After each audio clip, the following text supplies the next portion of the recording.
Aren't you a little short for a stormtrooper?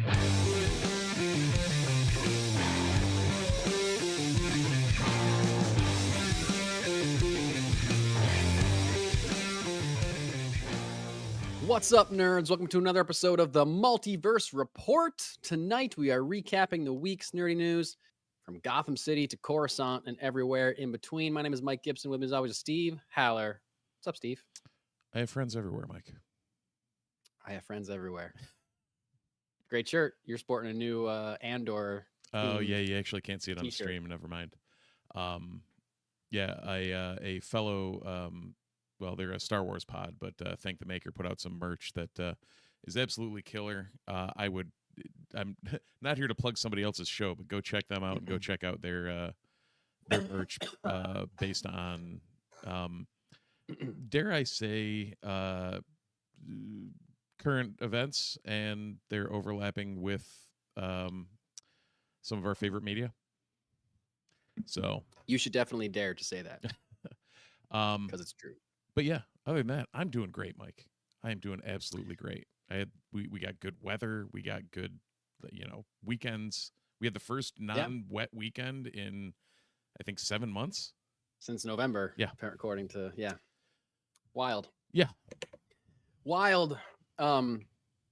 Just to reference the first thing that you said, I am dying for the first time I get, just in casual conversation or like in real life, the first time I get to say I have friends everywhere to somebody in conversation. Yeah. And have them know what it means. I can't wait for that moment. It hasn't happened yet. When it isn't Like talking just to another one Star of Wars us. fan. Yeah. When someone's talking about Star Wars and I want to like jump into the conversation. Yep. I have friends everywhere. Or something like that. Yeah. Or someone asks me if I like Star Wars. I have friends everywhere. Can't wait. Nice. Can't wait. See, but you're gonna do that, and it's gonna be the rando that's like that doesn't get it. like strictly movies, like a movie purist or something. Right. Yeah. Or like, I only watched the Clone Wars. Sorry. Like, what? Yeah. Okay. That would be my luck. Yeah. But then but then I get to feel superior because I've seen more than I get it more than they do. You know what I mean? There you go. So that'll feed my like the Star- nerd brain. Star Wars one-uppery. Yeah, exactly. Star Wars one-uppery. That's a way better way to say it. Yeah. Well, We if all you- if battle you're with up Star for- Wars one-uppery. If you're up for one-uppery or numbers in general, or maybe ranking things, you're gonna hear us do some of that later. That's true. Bit of a slow news week as far as actual news goes. Again, we are in a world where most everything I see is hype for either Superman or Fantastic Four, as we talked about last week. Mostly Superman for me in my algorithm, for some reason, despite Mine too. me being also excited about Fantastic Right. Four. But I posted that clip to our social media, and we did have, it was our sponsors at Funky Town Comics and Vinyl. Thank you. Shout out to our sponsors, Funky Town Comics and Vinyl in Camillus, New York. They commented, I don't know if this was Jesse or Jeff or whoever, they commented that they are actually seeing more Fantastic Four stuff.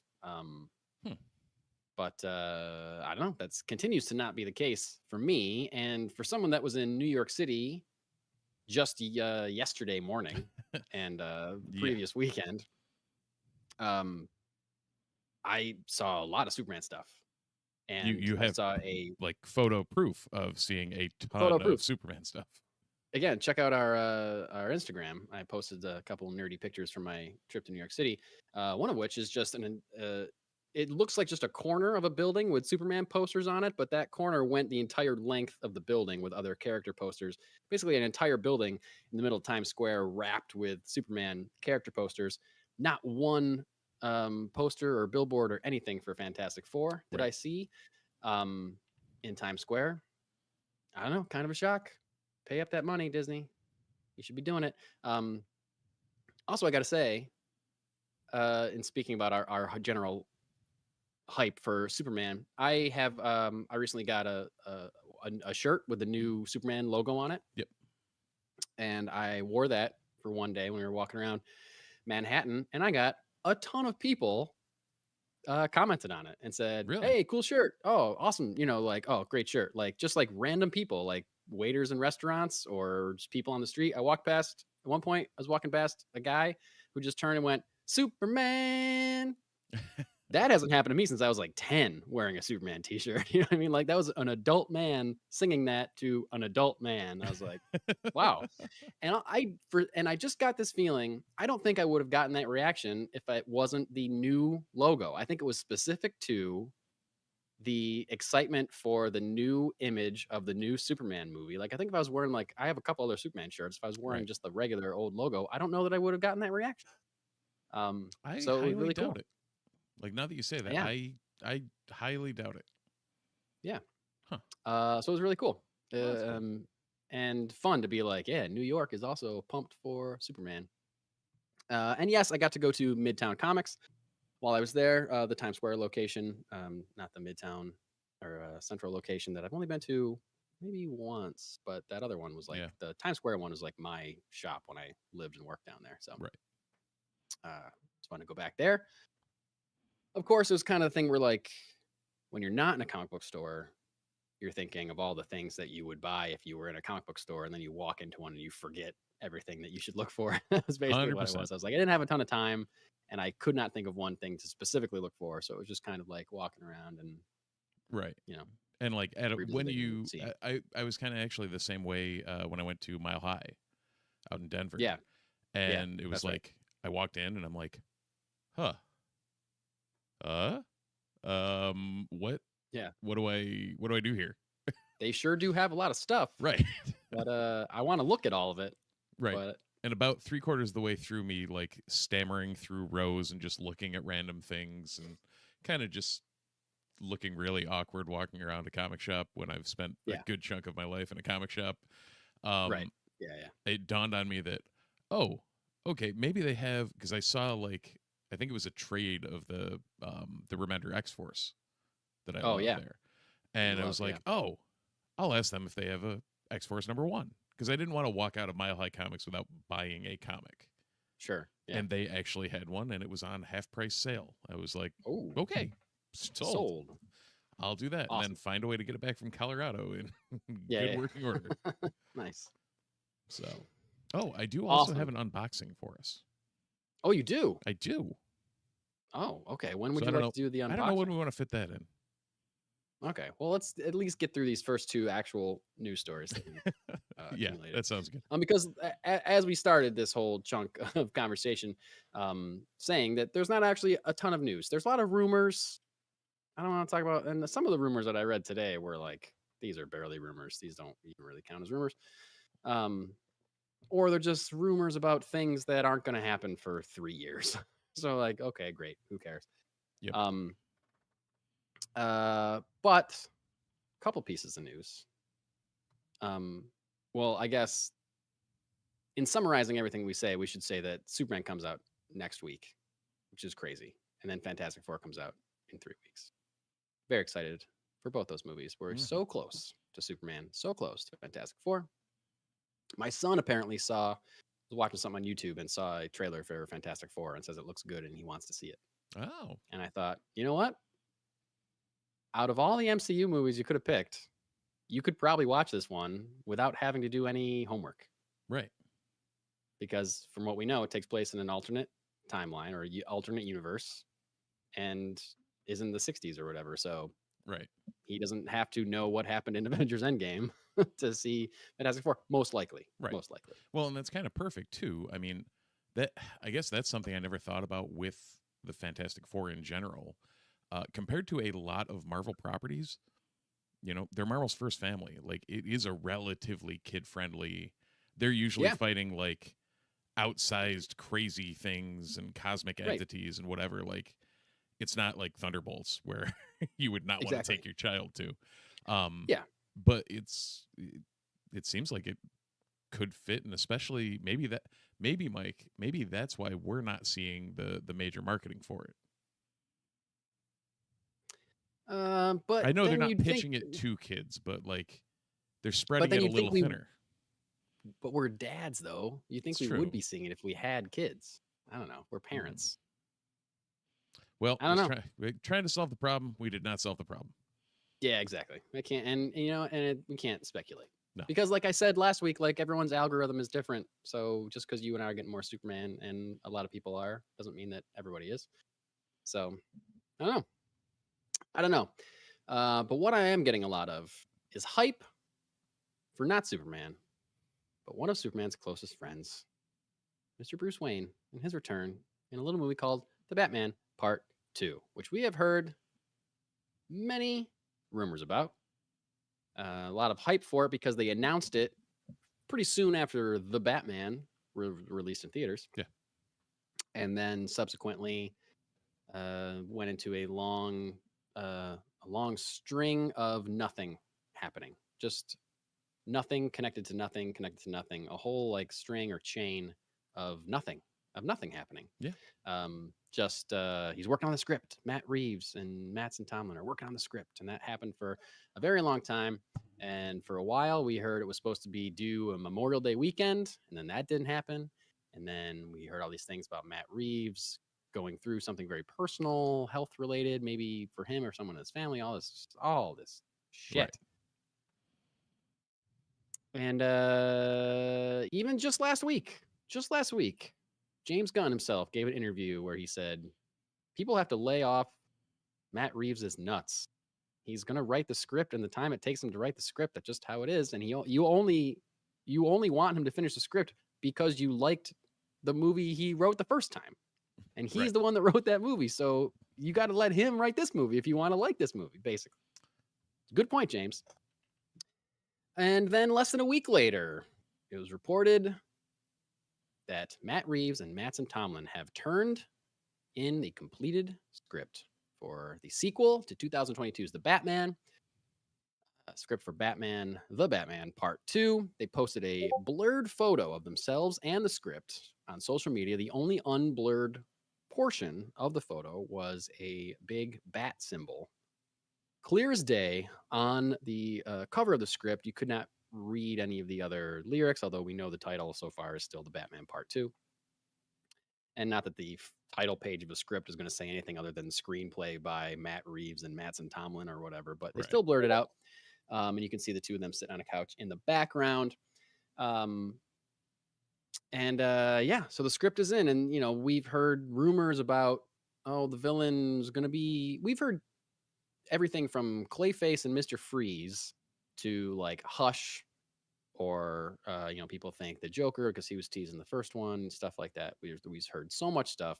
The start date has been moved a bunch of times. Obviously, there's no official casting. There's other than we assume Robert Pattinson. Right. I think we've heard that Colin Farrell is supposed to be back as Penguin, and I assume Zoe Kravitz will come back as Selena. But we don't even really know. Maybe she's not in it. Who knows? Depends on what the script says. We know the release date is October 1st, 2027. Now, Steve, of course, I was very excited to see that the script has been delivered. I'll be very excited to hear the next step. What's, if there's like a official production date, like when things start rolling, we start hearing casting, we start hearing whatever. Like, of course, that's the hype is going to start building. But I'm trying to keep that in reserve because isn't this is just the first draft, right? Yeah. It's got to be just the first draft. If what Gunn said a week ago holds true, then this is the first cut at it. So, and I feel like I've thought that a number of times in this whole drama about where's the script, is he right? When is he going to finish the script? Like, sure, if he turns in the script, he's turning in a first draft. Like the studio might have notes, or he might want to rewrite something, or they might take a swing through it. Like this doesn't necessarily mean that the movie's going to be they're going to start making the movie tomorrow, So in a way, of course, I'm very happy that there's motion on this movie, a sequel to a movie that I love with all of my heart. Of course, I want this thing to be made and move along. But also, I'm still trying to pull back. Like it's been moved a lot. 2027. That's still 2 years from now. Yeah. Like that's still a long time. But I mean, I guess I'm saying this for myself and for anyone else that's hoping for a Batman sequel sooner than later. Like they're not going to roll cameras tomorrow. Like they may make changes. This may still take a little bit. Although I am very excited. Did you have any direct thoughts about seeing this image or hearing that the script had been turned in, or what was your reaction No, to it? my only reaction was similar to what you mentioned there, where I remember less than 7 days ago, or slightly more than 7 days ago, talking about this exact thing from a Yeah, different source, saying it's not here. Don't wait, or like just be patient and wait for it, let's be and then patient. it just Yeah, shows up. yeah, And yeah. it's like, all right, is that weird timing? Is that just happenstance, or should we even care? And I mean, I most of it don't. is the latter, I think. Like this is Yeah, there's gonna be so many iterations of this. They're gonna go back and forth. They're sure. gonna shoot. They're gonna reshoot. They're gonna do whatever the hell they're doing. Brian in the Yeah. chat doesn't think there's any chance in hell that it makes that deadline. Um, and You think? Oh, that's gonna get moved again? it'll I get think that's pushed. possible. Yeah, I guess I'm saying I think that's possible. yeah, I think it's possible. I would love for it to not happen, right. but and I think we've said this before in one of the other times we've talked about this script. Like they announced this sequel before James Gunn took over DC Studios, and James Gunn has now said 1,000 times, "We're not going to greenlight anything. We're not going to start making anything until the script is ready. Yeah, We're not going to make anything without a bad script." So the only reason that there's so much anticipation for the script being turned into a movie, like, can you think of another time in this history of just this podcast where we spent so much time worrying about when a script for a movie was going to be done? not at all. Not at Not at all. all. Not at all. Because that's usually something that nobody cares about. And I think it's just that, like, it's Batman, Right. one, most popular character ever. And it's a sequel to a very successful and well-loved movie for the most part. And that they announced it so long ago. If they had waited to announce it, then it wouldn't be a big deal. If they hadn't announced it at all, officially, Yeah. if they announced it and they dated it. That's the thing. They said it's coming out, whatever, 2025 probably was the day. I don't remember what the original release date was. But that's what James Gunn is trying to avoid by not dating things too early. Yeah. And where's Blade? That same kind of the trouble that Marvel's run into with projects like that. Like, so as much as I'm excited to see that this script is in, I'm trying to like keep myself in check and being like, this doesn't really matter. Like it matters when they start rolling cameras. It matters when we see a trailer or we hear who the villain is. Like then we can start getting real excited. But just because the script is in doesn't mean things are like off to the races here. Mhm. I don't know. I'm not trying to rain in anybody's parade. Like, be excited. Be excited. It's a step. It's certainly a big step, but it also took him a long time to write the first one, and the first one rules. So Yeah, as I don't know. with everything, I think the podcast motto is take your time and just make a good movie. Make a good movie. Yep. Make a So, good movie, and he certainly has taken his time. So hopefully, step one of that motto has been completed. He has taken his time. Hopefully, that leads to a successful part two, making a good movie. yeah, Now, absolutely. as somebody who partly inspired by this story, somebody who was watching part of the Batman last night, as I am prone to do Yeah, I was going to say that's often. often. That'd be like me saying, you know what? I randomly turned on Empire Strikes Back, and it just Yeah, I know. I noticed Yeah. this thing. Like, Yeah. everybody's got. Sometimes that's like, me. Sometimes that's me as well with Empire Strikes Back. True. I gotta say.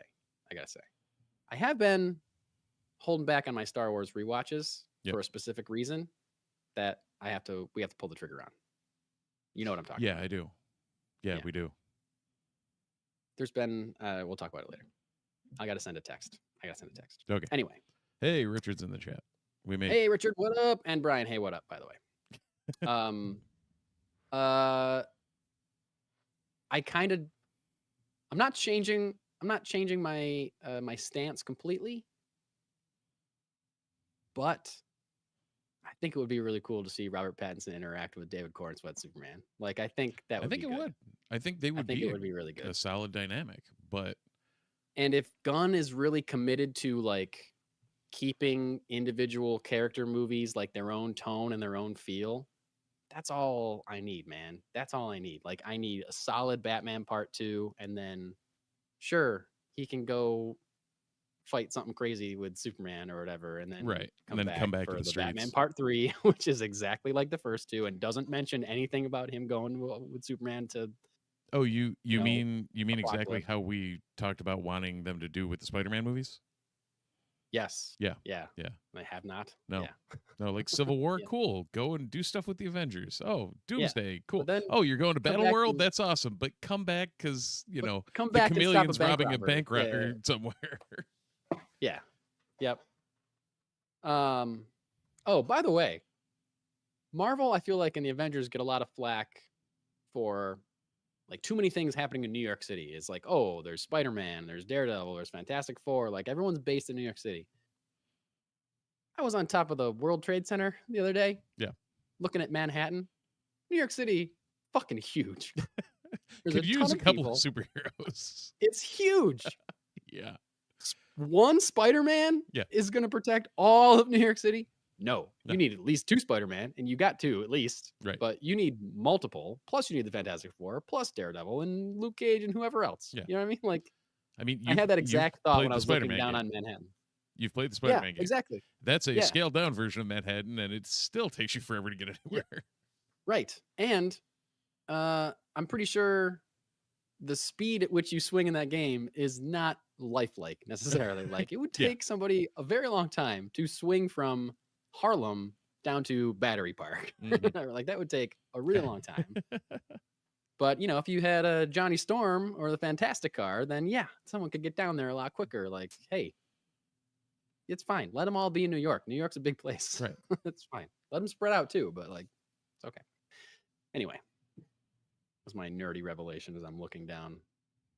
I'm at the top of the world. I'm looking at this beautiful landscape, impressive on many different levels, and I'm thinking like, Spider-Man can't do all this on his own.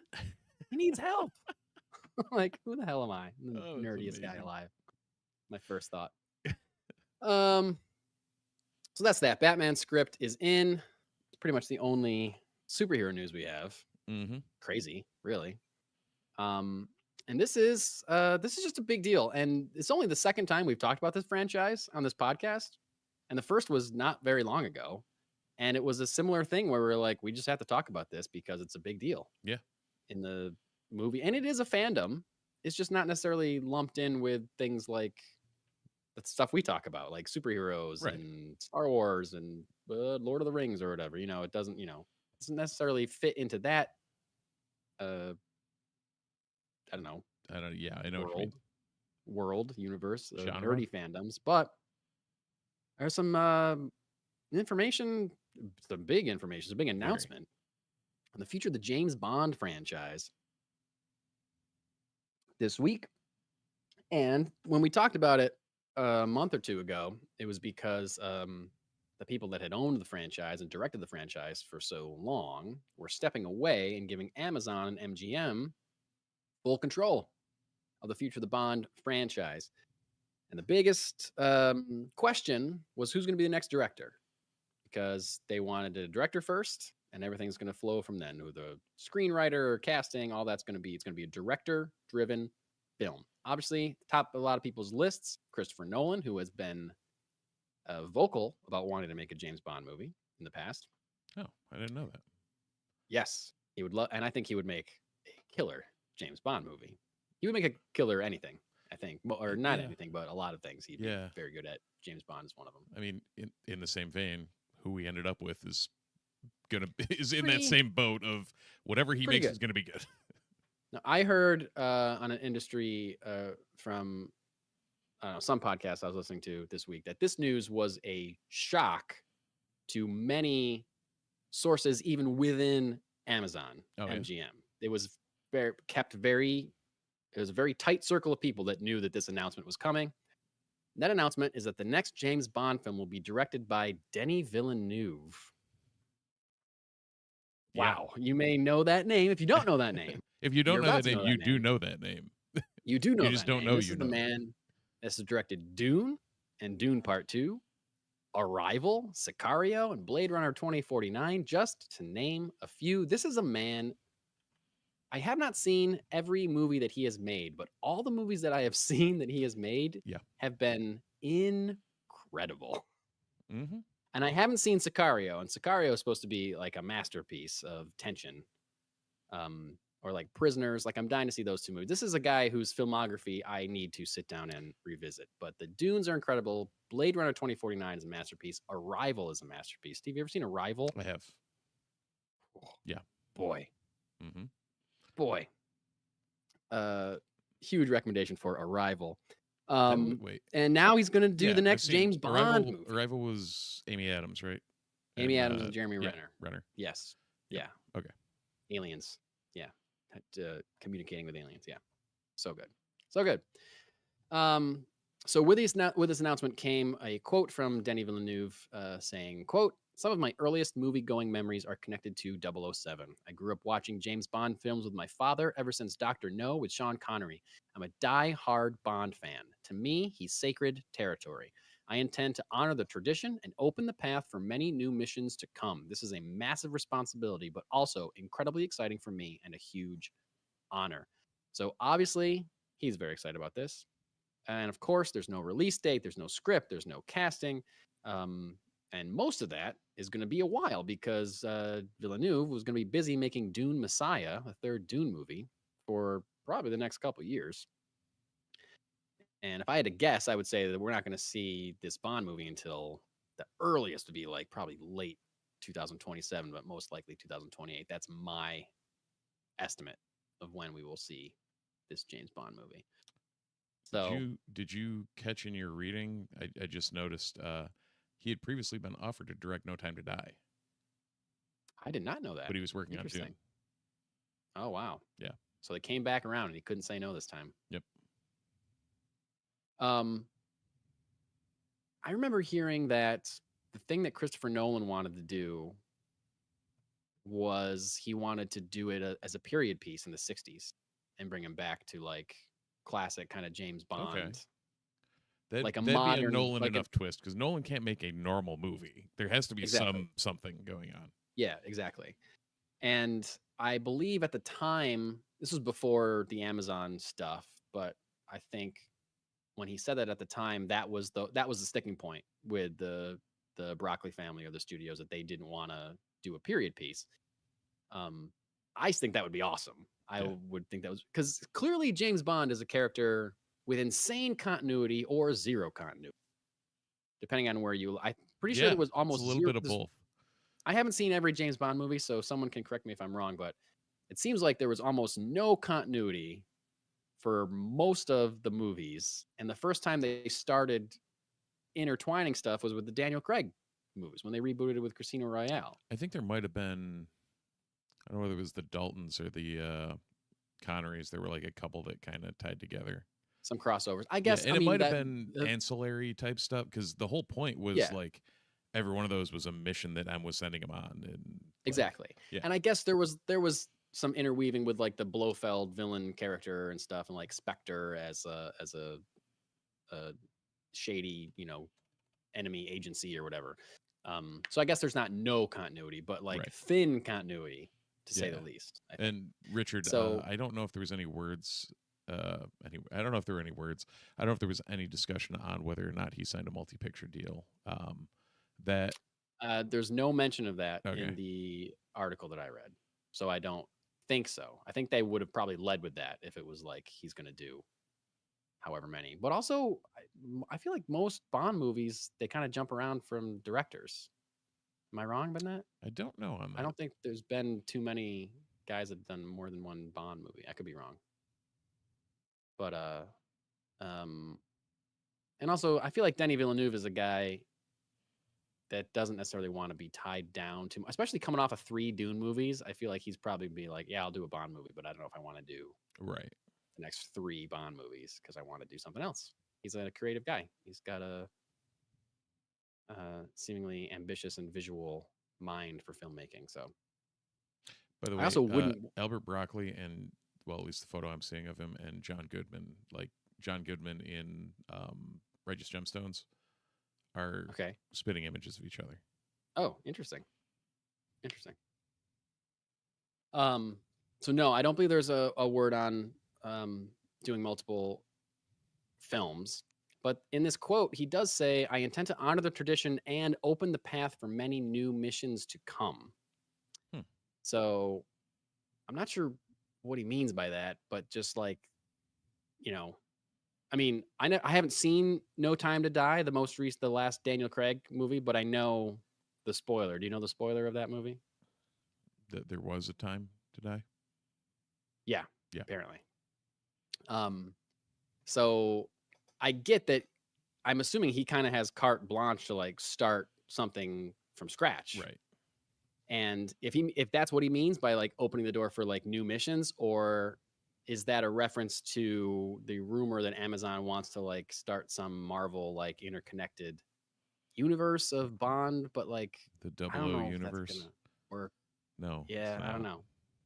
It's not. I don't know if people are interested in Bond outside of James Bond. You know, if you get if they're doing it, I guess if they're doing it right, if they're like making something that's good and it happens to be a James Bond spinoff, then maybe it'll work. But on face value, I don't know if that's a good idea. But I that part of the quote, I was interested in what he really meant by that for many new missions to come. And I think it could just be I'm going to make a movie that stars James Bond as the main character, and he's not going to die at the end, so he will be able to go on many new missions to come. Like okay, Right. great. Perfect. That's what we need you to do, Denny. But I'm very excited about this. And as somebody that isn't super into James Bond necessarily, Right. like I said, I've seen some of them. It would be interesting to someday watch a bunch of them or watch all of them, but it's just not something that Yeah. super interests me. I had a kick back in the day where I think, I don't know whether it was TNT or TBS or one of those, had like the marathons going on that they would do Sure. a couple times a year of just all the Bond Yeah. movies, and I definitely caught a number of them.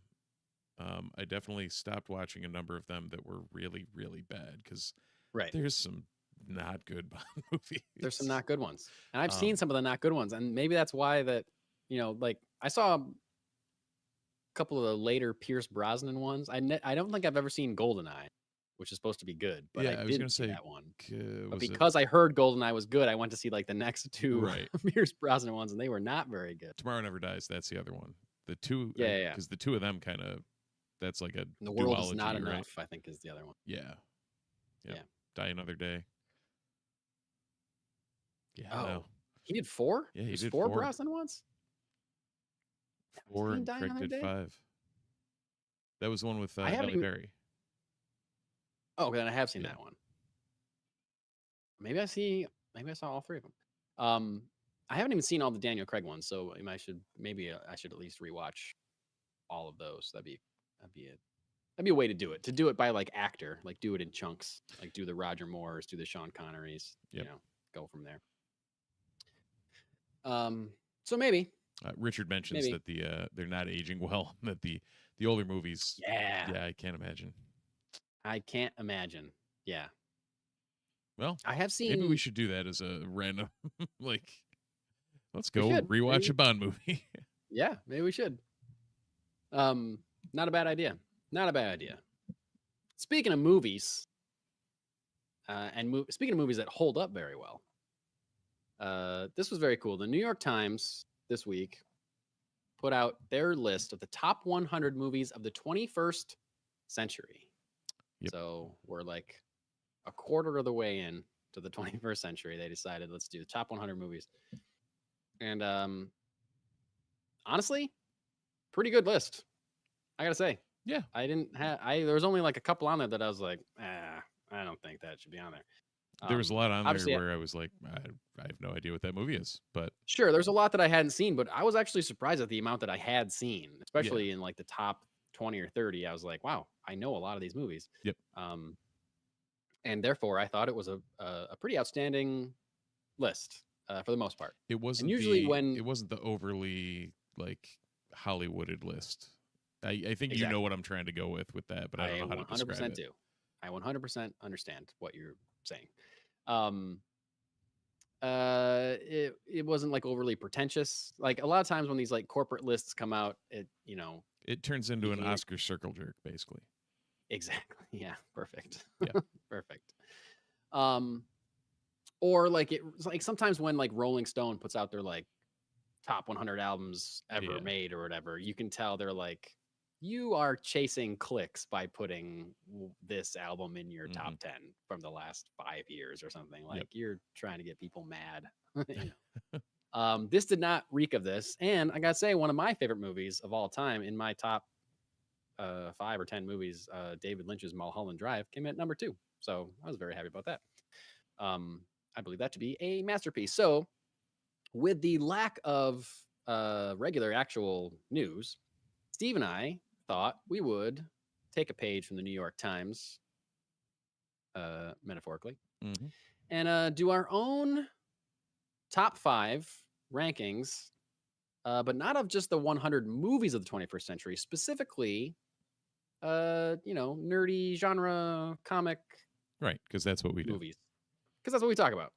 So, in the whatever genre you want to call movies that we talk about in this podcast, because they're not all superhero movies, they're not all comic book movies necessarily, including things like whatever, Star Wars or other like fandoms. You want to call them genre movies, you want to call them fandom movies, Right. fine.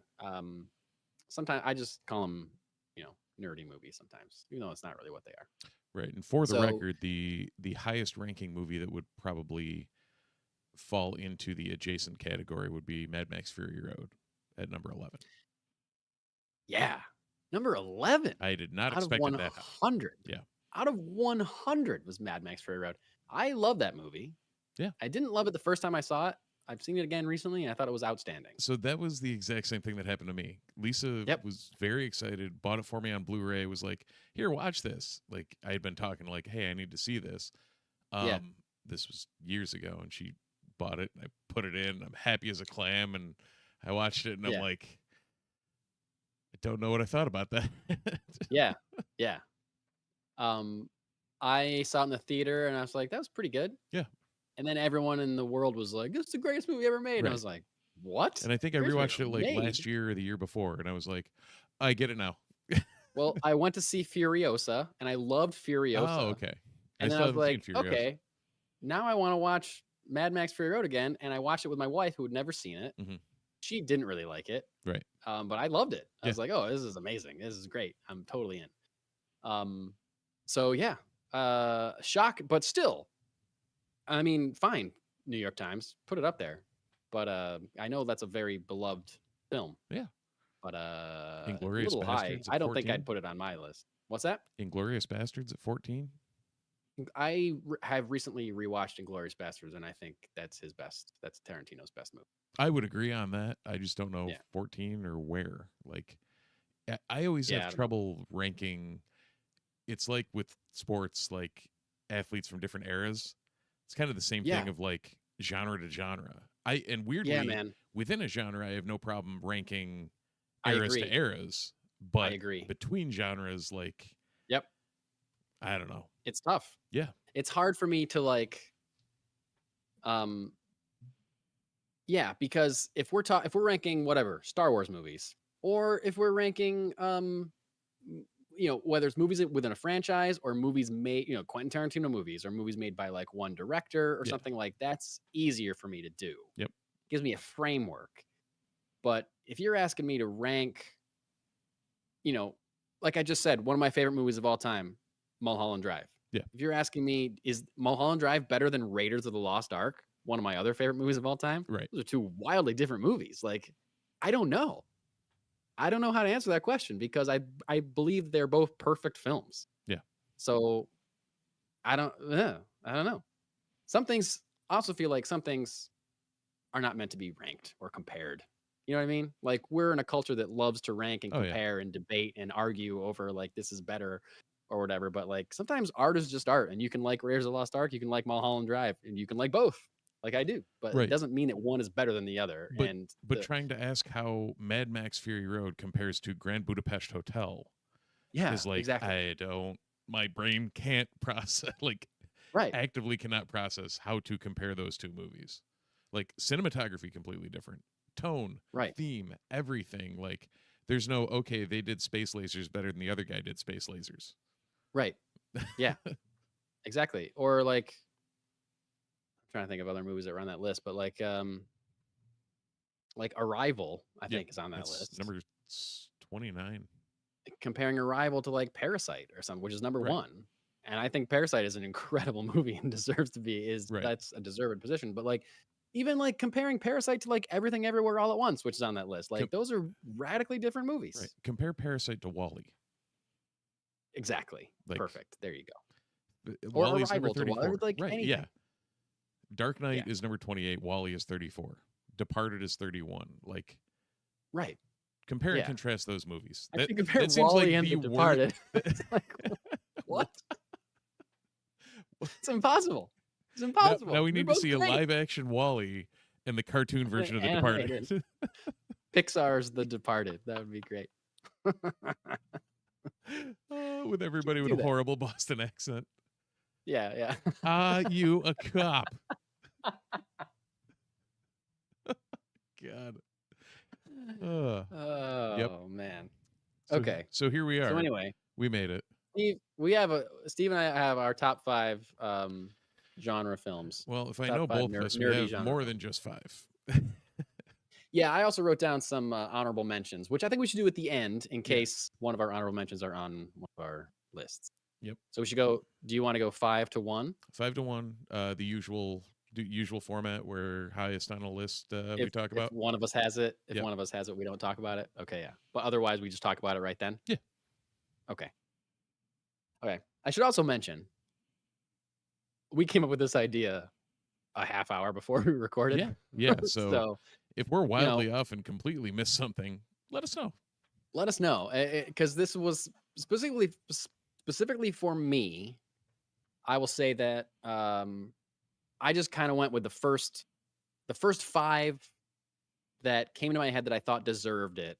I put them on the list, and that was it, because I didn't have time to do like a bunch of research or whatever. Right. And then I came up with some other ones, and I was like, no, I think I'm going to keep my 5 the way they are. But I also tried to go with what I legitimately think is a great film, and not necessarily what my favorites are.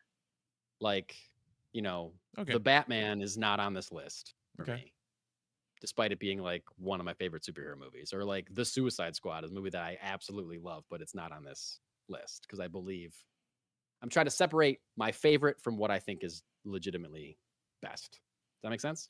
I do. Okay. I do. I understand what you're trying to convey. Okay. I have one. We'll figure. You'll see it when we go I through. don't care if that's not how you did it. I'm just saying that's yeah. how I Like, did it. Okay. It's weird because I kind of had like that's how I went into it, and then I had a couple like, no, I got to go differently. So yeah. I'm also not like. I should also say, I'm not necessarily like prepared to talk about all these movies in depth. Oh hell no. Or defend these choices. So when we say we're going to talk about them, it might be like at the 2 same seconds time, of, like yeah. Inherently for this list, like these will be 10 movies that, or however many we end up with. You have 10. Well, it could be 10. It could be like 7 if we have overlap type thing.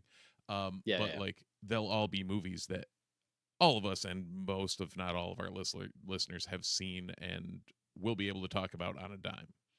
For sure. Would you like to go first, or would you like me to go first? I'll go first. You sure? Yeah. Okay. I will mention my number 5, which is the aforementioned Denis Villeneuve and Dune Part 2. Wow, Dune Part 2? Well, wow. And you also know I am that's part heart as well. Like the original Dune books, like the original Dune book had like I read and reread as a kid, and like that was one of those things that shaped me, and to see that put into film in such a way that it was, like aesthetics and cinematics, you can't really go wrong with what they did with those movies. And it was a great direction from Villeneuve, a solid script, and a good story. Yeah, I agree. Not on my list, so I figured. Yeah, totally cool to talk about it. I don't think this is going to be on your list, and I know it's definitely not on the list of a lot of people listening or watching. But my personal opinion, number 5, Star Wars Episode 8, The Last Jedi. Right. Richard is about to leave the chat. Yeah, I watched it recently. I think it's the best looking Star Wars movie. I think it's a triumph for the franchise. I think it's a triumph for Ryan Johnson, and Yeah. directed incredibly. I think it is the absolute best performance from Mark Hamill as Luke Skywalker. Incredible, incredible acting from Mark Hamill. Um, and I just love it. And it gets a lot of undeserved hate. I think it's one of the best pieces of Star Wars anything ever made. I don't disagree with literally anything you said there. Okay, great. Yeah. Great. Except Richard and Eric do not agree with us. That's fine, Richard and Eric. So That's fine. So my 4, I don't know. I don't know if that'll be on yours. It is a relatively early entry in the MCU. Okay. And I mean, that's as far as we're going to go. It is Captain America: The Winter Soldier. Oh, no, I do not have that on my list. I figured. But great movie. I like that movie more than Infinity War. I find it to be one of the best paced, one of the best acted, and one of the best written MCU movies there is. Yeah. It's great. Solid tale. Like, I don't know, even if you didn't know that like who the Winter Soldier was, when like my wife had no clue, and I remember watching it and she was, oh, it's great. If you don't know, it's great, because then it's a twist. You're shocked. Yeah. Because we had just watched First Avenger and then went into that, and it hit right. But I don't know, I'm just one of those that I very much enjoy. Yeah. I've mentioned a couple times I'm doing like I've been casually rewatching some Marvel movies here and there, and it started a while ago when I rewatched Winter Soldier. And it dipped a little bit for me in my rankings. But it's still up there, I think. And I think it's I love the fucking Robert Redford is in that movie. Yeah. First of all, I stopped mid thought because that jumped into my brain, and it's like insane that he's also in Endgame, and it's insane that like possibly the last performance on film by Robert Redford will be in Avengers Endgame, right? Yeah. It's crazy to think he's in a Marvel movie. That might be the last time he's ever on screen as an actor. Crazy. It's one of my favorite portrayals of Black Widow. Yep. Is a character that I love. I think she's incredible in Winter Soldier. I think it's a super tight script. It's well written. It gets a little Marvel-y, bloaty CGI fest at the end, like a lot of these do, but can't super fault it for that. Yeah, that's a solid movie. Why am I even talking about it? Everyone knows Winter Soldier's great. Right. I'm talking too much about a movie everybody loves. My number 4 very possibly could be on your list, and it might surprise you that it's on mine. But like I said, this was just like the first. I went on pure instinct. My number 4 is a little movie, and by little, I'm lying because it's not little at all. It's called Lord of the Rings: The Return of the King. The Return of the King is not on my list. We may revisit the World of Tolkien, but later. But Return of the King is not. Yeah. I rewatched these movies a year ago ish, and I hadn't, when I rewatched them, I hadn't seen them in like 15 years. Like I watched, I know I said this before on the podcast, so I'm sorry I'm repeating, but like I watched them over and over and over again when they were released. Which is a lot of hours of watching them. A lot of hours. The extended editions were what, 4 hours a crack? The last time I watched them was me and my friend Dave Stone. We watched all the extended editions like in 24 hours. And it just burned me out. Yeah. And I was like, I'm done with these for a while. And then that while turned into 15 years. And I was like, I should watch those again. And the first 2 were great, but I had like some nitpicky stuff to say about them, whatever. And the third one was just like, just ripped. And it was like, so scary. It's such a horror movie. The Return of the King is so scary. Yeah. Like and with the spider and the dead army and Yeah. obviously all the orcs and stuff, and it's just Right, all terrifying. the stuff with Faramir, like the tension on that, like Yeah. It's gory, it's crazy, it's like brutal at sometimes, and it's also just like so emotional. I think it is completely deranged that Sean Astin did not get an Oscar nomination for his portrayal of Samwise Gamgee. It's insane that he did not get an Oscar nomination. Yeah. And yeah, it's super long. Could it be shorter? Yeah, probably, but it's awesome the way it is. So shut up and stop complaining about it. I and wanted it's it a to be great movie. longer. Hey, well, you got that extended edition if you want it to be longer, my friend. Yeah, I was thinking about that the other. Well, yeah, we'll talk about it later. Okay. My number 3, if I can click on the right tab. I went to click on the letterbox tab, but I had the New York Times 100 pulled up in the letterbox. Yeah. So I went the wrong direction. Of My course. number 3, we are heading back to a galaxy far, far away. Oh. Okay. I think I got it. Did you forget it when you were thinking of the movies? No, I'm just trying to guess what yours is, but I think I know what it is, but I'll let you say it. Well, it's Rogue One, a Star Wars story. It's got to be Rogue One. Yeah. Yeah, okay. Yeah. And it was one of those where I saw Rogue One, I loved it. I saw it again, I think I loved it more. Yeah. And like it just kept building, and like that transition from a story, again, much like Solo, a story I didn't give two flying craps about. Yeah. Like, how did they get the Death Star plans? I don't know. They showed up, and Who that's where cares? we saw them in the movie. Yeah. Doesn't matter. Yeah. And in my head, again, it's one of those where, like, in my head, I'm going back to the EU of like, no, there's already a reason, there's already a story. We don't need to do that. Then I saw this, and I'm like, nope, this is how it happened now. Great. It was just great. Like overall, it's my second favorite Star Wars movie out there. Yeah. And yeah, I mean, it's even made better by its other two quote unquote movies in the trilogy, with Andor Season 1, Andor Season 2, and Rogue One. Yeah. The real prequel trilogy, I think I've heard it referred to as. Yeah, I've heard that too. Yeah. But Hilarious. it made me care about Cassian Andor, who didn't give a shit about, and then we got two amazing seasons of television out of it too. I need to rewatch it. I haven't seen it. I haven't rewatched it since I finished Andor Season 2. Right. But yeah, that's one of those movies that every time I watch it, I know it's great, but when you watch it, you're like, oh, this is really great. Like you forget how good it is until you're watching it, and it's incredible. It's also, I just realized this. I'm pretty sure, correct me if I'm wrong, is it the only new Star Wars movie since Force Awakens, including Force Awakens, but is it the only Disney-made Star Wars movie that includes a space battle? No. Well, I guess technically that was an atmosphere. Yeah. Yeah.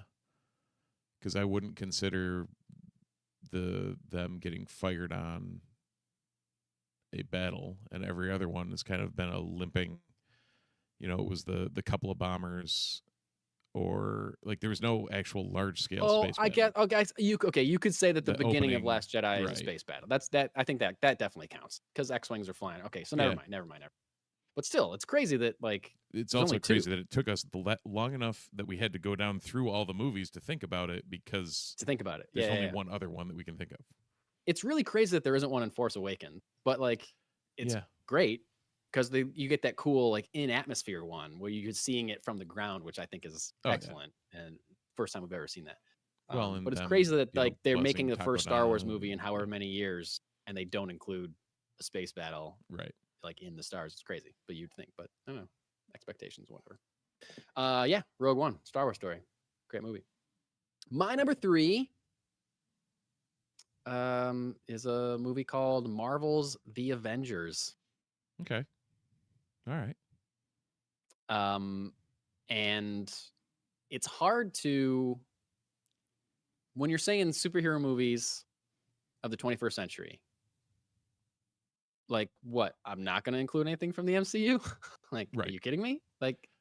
That's impossible. And I had that You have to same look at the MCU. conundrum. Like I ended on Winter Soldier, but I was like, well, Infinity War, and then initially it was the first two things I thought of were my number one, Yeah. and then the Avengers, just because of what it did for Yeah.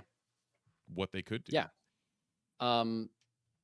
And I chose the Avengers kind of like I didn't try to. I don't have any repeat franchises in my top 5, Same.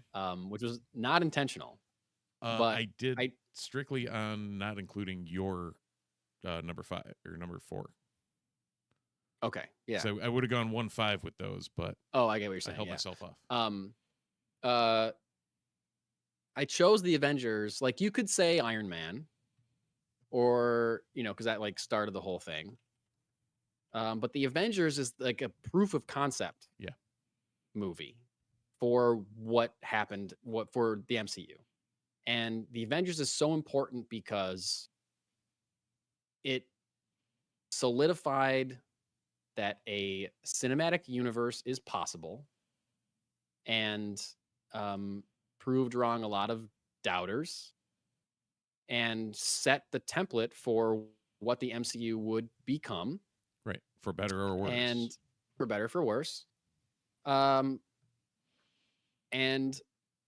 on top of all that, it's a great movie. It works. Yeah. Like, you care about the characters. There's a lot of characters that are introduced. And I would argue, you could choose Infinity, like a later or more recent success like Infinity War or Endgame. But the Avengers, I would argue the Avengers might be the only Avengers movie that you could watch without having seen any other Marvel movie. Because you kind of get a quick recap of who the characters are, or they get set up in a way that you understand who they are, even if you haven't seen the first 4 leading up to that. Yeah. And then, but by the time you get to even Age of Ultron, there's things like, wait, what are they talking about? Or like specifically Infinity War and Endgame, you'd be like, who are all these people? I don't know what's going on. Yeah. And it's just great. It's super fun. It's satisfying. And I think it still holds up and it still works. And so, yeah, I gave it to the Avengers. Very important film in superhero cinema. Very much so. And that, like I said, that was one of the first things that popped into my brain, and I ended up talking myself out of it. Yeah. But yeah, that Richard does have a good point. We're hitting the real deep cuts on these. There's some seriously unknown movies we mentioned. Well, we're gonna go with another real deep cut on this one. Though we are going back to animation. It's not WALL-E. Don't worry, it's not WALL-E. Although that is an amazing movie. I didn't think it fit the criteria. We are heading to Manhattan. Yeah, but we can't talk about it. I figured. Oh, so it's more than year 2. Okay. All right. Wait, but hold on. Wait. What's the first word of the title? Starts with an I. Okay. Yeah, we can't talk about it. Yeah. You had two possibilities. Yeah, I mean, okay. Yeah, but I know. We'll talk about it. I agree. Can't talk about it. Anyway, what's your 2? My number 2 is The Dark Knight. An opinion that I share with the New York Times. I believe it is one of the best films ever made, probably. And again, it's not even my favorite Batman movie. Right. Because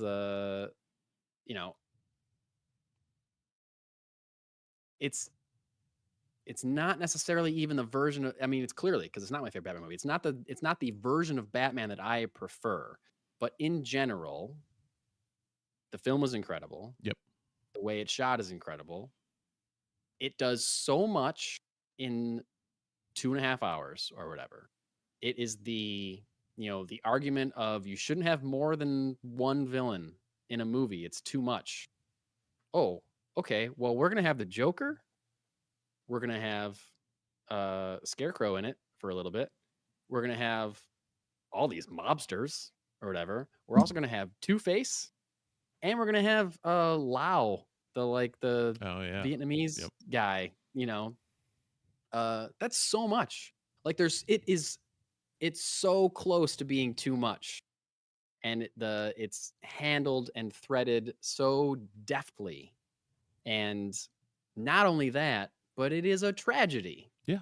The the Harvey Dent story is the main thrust of that movie, and it ends in double tragedy because he becomes Two-Face or evil or whatever you want to say, and then he goes to completely dark and tragic places Yeah. while he's in the moniker of Two-Face, and then he dies at the end of that movie, and Batman takes the blame for it. Like it's such a down ending, which It's you don't expect from a superhero movie. It's a gut punch of an ending. It really is a gut punch of an ending.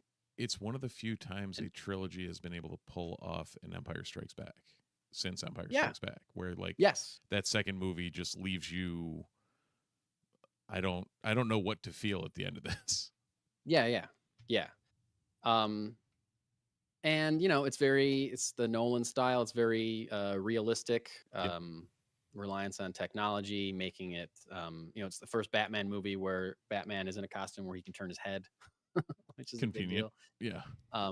I mean, again, this is you're right to make fun of us in the chat. Like, what else is there to say about The Dark Knight? Right. Like what are we trying to defend? Sorry, I'm making such a radical choice, having such an acclaimed movie as my number 2. Yeah. Anyway, that actually, because I ended up with them written out the 10. Dark Knight, from a film standpoint, is probably number 1 on all these lists. I had to throw it at number 7, strictly because of rewatchability. Like, I've gone to rewatch it, that's also true. and I'm like, it's not. I do it like once every 5 years. Yeah, because it's heavy. It really it's a heavy is. movie. Yeah. But like, anytime I start rewatching it, and even if I'm like, I don't know if I'm really in the mood for this, by the time we get to Joker, Right. the scene that he shows up and talks to the mobsters, and does the disappearing pencil thing. Yep. I'm like, okay, I'm on board. Right. Like, yeah, you just hop on the train after that, because there's nothing new that can be said about his performance, but everything that has been said about it is true. Yeah. Lives up to the hype every single time you watch it. It does. It lives up I to the don't want to watch it, but it always does. Every time I do, I'm like, it's hard. It's a hard watch. It's Yeah. not a fun watch. Yeah. Because it's a tragedy. It's tough. The end is tough. Anyway, so you're number 1? my number 1, we're heading back to the Shire. I know we are. Lord of the Rings, The Fellowship of the Ring. Fellowship of the Ring. Well, Yeah, Return hit of the me. King was probably the better movie. Fellowship of the Ring, just at the time, for one, it showed you could do a 3-hour movie and have people not bitch and moan about it and make it good. Yeah. It took a beloved franchise that I was a huge fan of and put it on the big screen, and it was, the definition of one of those, is it going to work? Like, how are they going to do this? Well, what are they going to, they changed a ton of things from the books because you had to, because they're freaking tomes. Yep. But they did it in a perfect way. Like that. Yeah. It's just hits right for me every time. See, I had not read the book before I saw the movie. Okay. I saw the movie first, then I read the books. And when I did my rewatch last year, it was the thing that most struck me. Yeah. Was similar to what I was just saying about The Dark Knight. Peter Jackson is balancing so much and introducing audiences to a world and 1,000 characters, so many characters that they've most like me, never seen before, heard. I have no knowledge of this going in. I have zero knowledge of this. And I understand absolutely everything that's happening. Maybe I don't remember every single person's name the first time. Right. But like that, he is riding a razor's edge. Oh, yeah.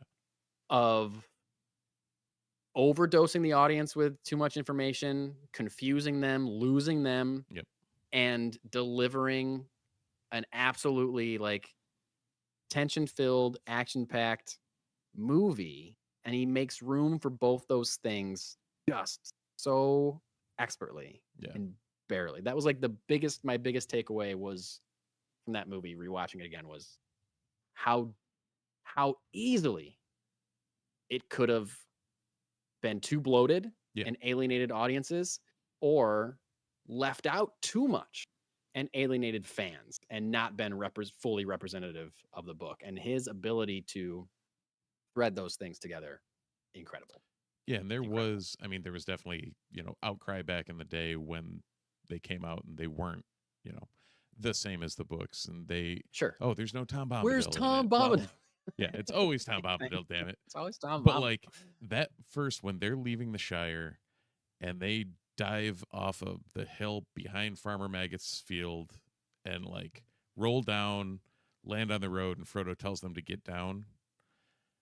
The tension, the way it goes from light frolicking to just snap tension and just hooves and snot and sniffing. Yeah. And I'm like, I don't know why this, like, when I rewatched it on the plane coming back from a vacation in the spring, because I was thinking, oh, Fellowship, there's all this happy stuff that happens.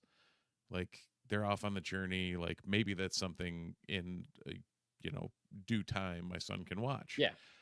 And then I started watching it. I'm like, God dang, like the tension is there throughout, like the fight scenes, the choreography, everything's well done.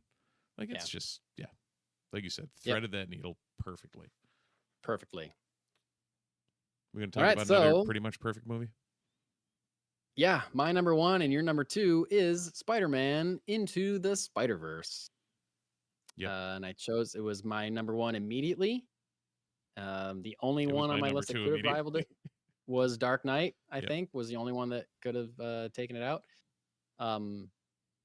But man, the experience I had watching Into the Spider-Verse for the first time, and I think that was part, like, the first time viewing experience was what set it apart from Dark Knight for me, where like Dark Knight was unlike any Batman movie I'd ever seen. Felt different. It certainly shocked me, but it was the second movie in a trilogy. So I was like, I kind of understand this visual style. Yep. I it's Batman. I know Bale's take on this character.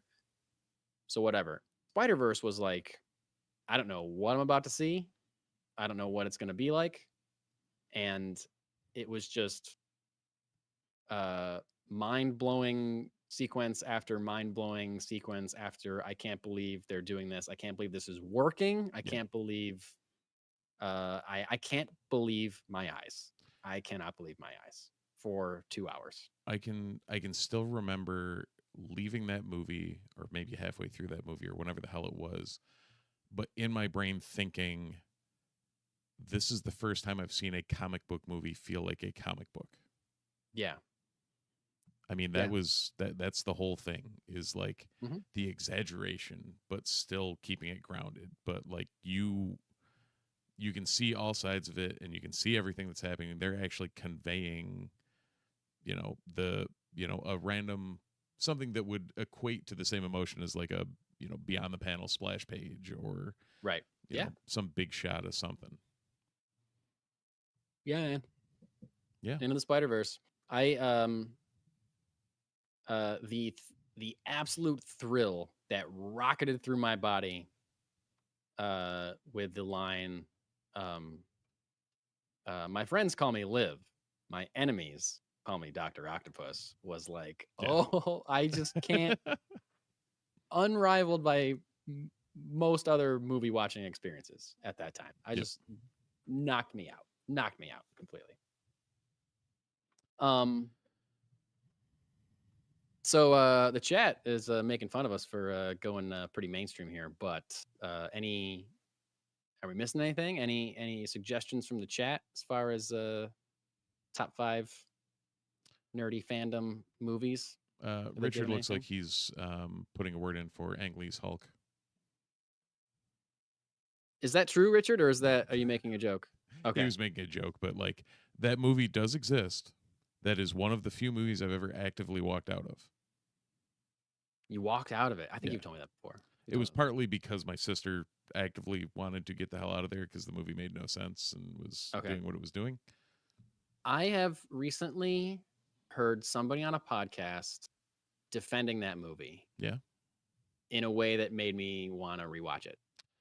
And every that's a once movie in a that I never while- thought I would rewatch again. But I No. feel like maybe now with like distance and understanding that it's a separate thing, that it's not going to, understanding what it is, it's not going to deliver like Spider-Man, whatever was going to deliver at that time, or like, whatever else I wanted to happen at that time. Like, if I go in knowing what it is now, how will I feel about it? As like a film, not as like this is going to be a superhero film, but as film. So I was curious. So I don't know. Maybe we'll see. I had some runner-ups. Okay. Off the top of my head, Black Panther. Yep. Spider-Man 2. Sam Raimi's Spider-Man 2. Also came into my brain. Both of those. Yep. Dawn of the Planet of the Apes. I think is incredible. Didn't come in my brain, but I'm with you. Yep. Logan. Logan is my number 6. Yep.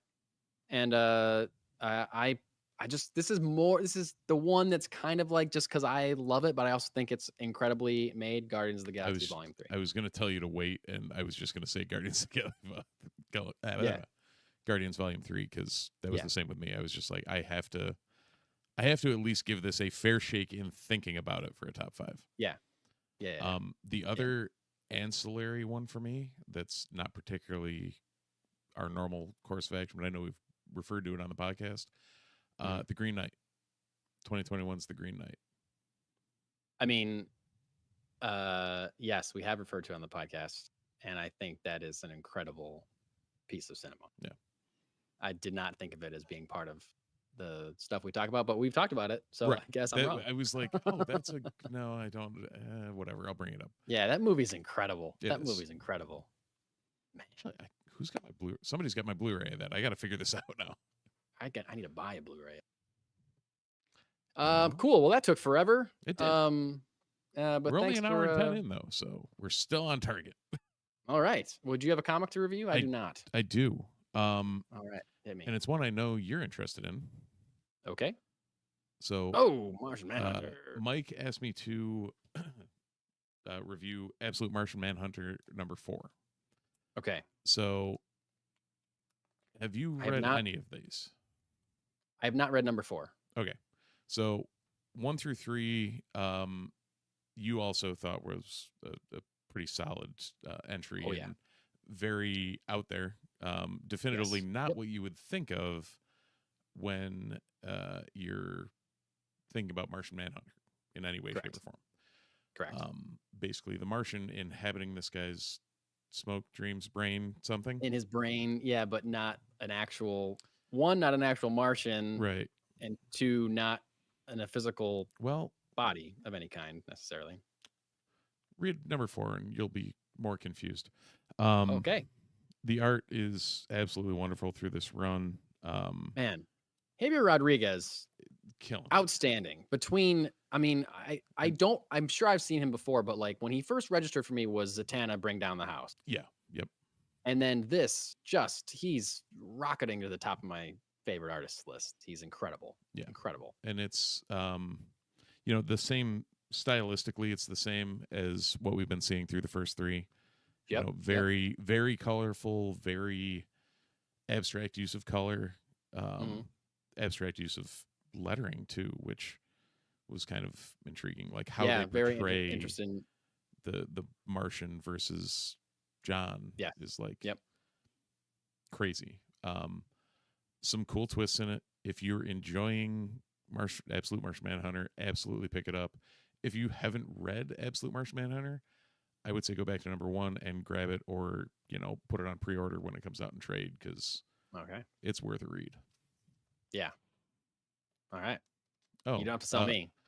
The quote unquote unboxing is comic related as well. Yeah. So yeah, let's do it. All right, let's see what we got. Oh, this is a grading. No, this is from John Tyler Christopher LLC, in Lafayette, Indiana. Okay. So for anyone who doesn't know JTC, he does a lot of the negative art covers that you see, Yep. primarily on Marvel Works. He's got an exclusive with Marvel at this point. Done a bunch over the years. I fell in love with what he did when he was kind of doing exclusively the action figure covers, and then he started doing some of the negative space, and it was just like, yep, gotta start picking up things that he does. Yeah, right. But every once in a while now, like Marvel's got him everywhere right now, but he has been doing a bunch of exclusives on his website. So I picked up a couple copies of negative space variants of the all new Venom number 5. Oh. Which are all MJ. All 3 variants are MJ. Oh. So if I can figure out, it's well packaged. Yeah, look at that. And all I have is a hobby knife from painting Warhammer figures, so it's going to take a little bit more than. Well, more than okay, I so these thought. are art. These are art prints, or No, are they These are comic covers. comic covers?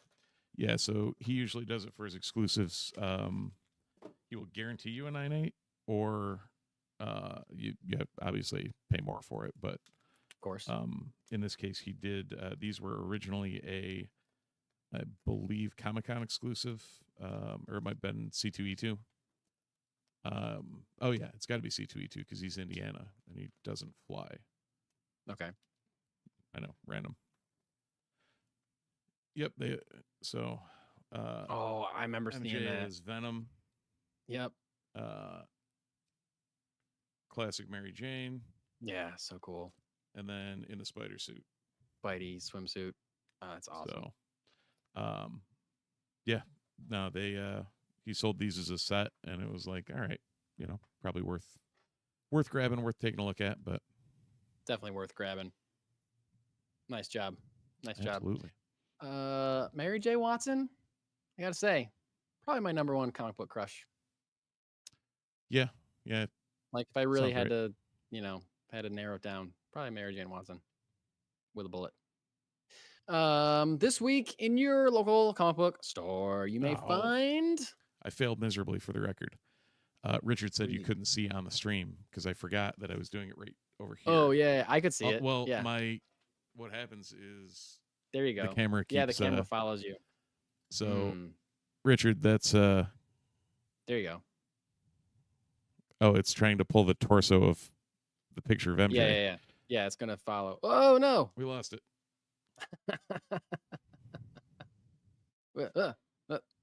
There she is. You know what it is? It's your reflection in the comic cover. Oh my god. And then that's the yeah, whatever. We'll figure it out. Gorgeous. Anyway, this week in your local comic book store, you may find the following books, including Absolute Green Lantern number 4. Speaking of Venom, All New Venom number 8. Amazing Spider-Man number 7. Avengers number 28. Batgirl number 9. Batman 89 Echoes number 6.